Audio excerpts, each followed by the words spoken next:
কিশোরগঞ্জের পাকুন্দিয়া ব্রহ্মপুত্র নদে নৌকা ডুবির ঘটনায় শাপলা আক্তার নামে এক মাদ্রাসা শিক্ষার্থীর মৃতদেহ উদ্ধার করা হয়েছে। এ ঘটনায় নিখোঁজ রয়েছেন উপজেলার চর আলগি গ্রামের আরও ২ মাদ্রাসা শিক্ষার্থী আবির এবং জুনায়েদ। এর আগে সকালে ময়মনসিংহ জেলার পাগলা থানার দত্তের বাজার এলাকার ব্রহ্মপুত্র নদ এই ঘটনা ঘটে। স্থানীয়রা জানান, সকালে ৯ জন শিক্ষার্থী একটি ছোট নৌকায় করে ব্রহ্মপুত্র নদ পাড়ি দিয়ে মাদ্রাসায় যাচ্ছিল। নৌকাটি দত্তের বাজার সংলগ্ন এলাকায় পৌঁছলে হঠাৎ ডুবে যায়। এ সময় ৬ জন সাঁতার কেটে তীরে উঠতে পারলেও ৩ জন নিখোঁজ হন।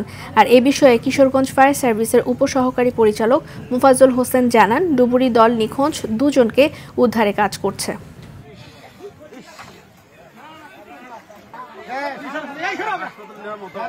হাসপাতালে নিয়ে যাবেন, হাসপাতালে।